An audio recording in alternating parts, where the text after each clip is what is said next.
Hello students, welcome back. Today we'll continue our discussion on the internal anatomy of the heart. Hopefully this will be our last lecture in this series. We will start off this lecture with what I think is the most difficult concept, and that is the membranes associated with the heart. There's a membrane which covers the heart itself, and a membrane which holds the heart in place. Let's begin.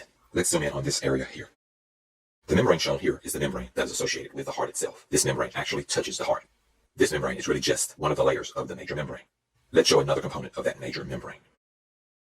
As you can see here, we start out with a double-layered membrane. This membrane splits to make two layers. The layer associated with the heart itself is shown here as brown, and the layer which separates from the brown layer, shown here in blue. When these membranes separate, they create a cavity inside, and this cavity holds fluid. The purpose of this fluid is to make sure that the heart is beating in a frictionless environment, or almost frictionless environment. This blue outer layer is not the only layer on the outside. It is really a sublayer of two outer layers. So let's show that second outer layer. And shown here is that second outer layer. This second outer layer has fibers in it. These fibers connect with the great vessel and the large muscle under the heart to keep the heart in place. Shown here are three layers, and it's sometimes hard for students to understand that there are only two major layers involved. The layer in brown here, which is associated directly with the heart, and the other two layers, which make up one membrane. I'm indicating here the number of sublayers associated with this outer layer. There's only one layer which touches the heart, shown here, and there are two sublayers that split away, creating this cavity, shown here. This second layer has many fibers in it, which gives it strength. We'll give the names of these items later, but just remember, there's one single membrane which surrounds the heart. That one single membrane is divided into two layers. One of those layers which touches the heart only has one sublayer. The other two layers which separate from this layer, of course, has two layers. Let's go ahead and give the name of this major structure, the name of the entire membrane, with both layers. So let's describe this layer, shown here as a double membrane which surrounds the heart. It splits to make two layers and a space filled with fluid.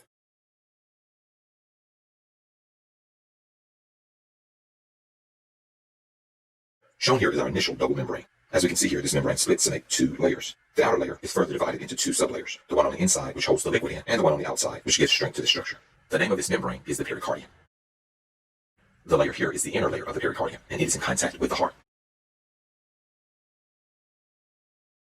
The alternate name for this layer is the epicardium. The primary name for this structure is the visceral pericardium. The outer membrane layer which surrounds the heart has two sublayers. The one shown here keeps the liquid inside, and the fibrous one shown here gives strength to the structure. The two sublayers which split away from the pericardium make up the outer layer. This outer layer has two sublayers. The name of this outer layer is the parietal pericardium. Just to summarize, the pericardium is the double membrane that we start out with. The pericardium splits into the layer that actually touches the heart, the visceral pericardium, and the layer which lines the heart cavity, the parietal pericardium. Let's now focus on the two sublayers of the parietal pericardium. The layer shown here is the inner layer of the parietal pericardium. This is known as the serous layer. The outer layer of the parietal pericardium is known as the fibrous layer. The parietal pericardium has two layers. The inner layer is the serous layer, and the outer layer is the fibrous layer.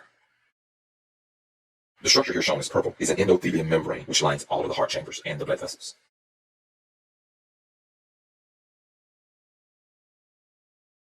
That smooth endothelium is shown here as a purple color. This structure is known as the endocardium. So this endothelium lines the blood vessels and the heart, and this allows the blood to flow smoothly. The fibrous layer shown here not only connects the heart to the great vessels, but it also connects the heart to the diaphragm. The diaphragm is the muscle that contracts to help us to breathe. And shown here is a portion of the diaphragm. Let's next show how the fibrous layer interacts with the diaphragm. And so it's this fibrous layer which holds the heart in place by attaching itself to the diaphragm and to the great vessels. Shown here is the diaphragm and the fibrous layer which interacts with the diaphragm to hold the heart in place. When the two layers of the pericardium split, a space is formed between them, and that space is shown here. This space is known as the pericardial space. Within this space is a fluid which lubricates the membrane and allows the heart to beat with very little friction.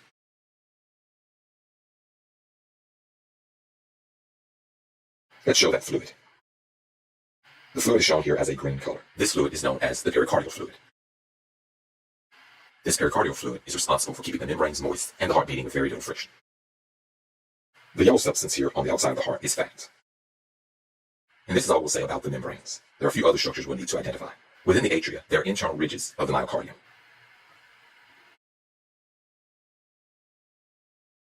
And those ridges are shown here. They're located in both atria. These internal ridges are called pectinate muscles.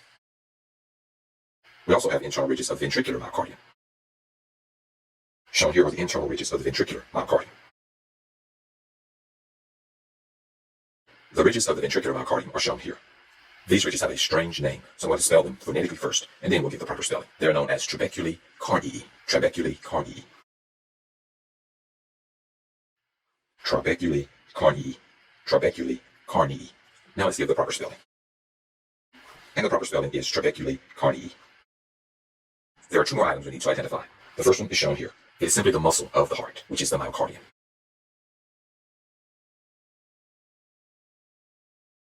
The muscle of the heart is the myocardium. The last structure that we will identify will be this structure here. This is a wall which separates the two ventricles. This structure is known as the interventricular septum. And so the interventricular septum is the myocardial wall between the ventricles. And so this concludes our discussion of the internal anatomy of the heart. And it also concludes our series on the internal anatomy of the heart. And it also concludes this lecture. I hope that you've learned a lot.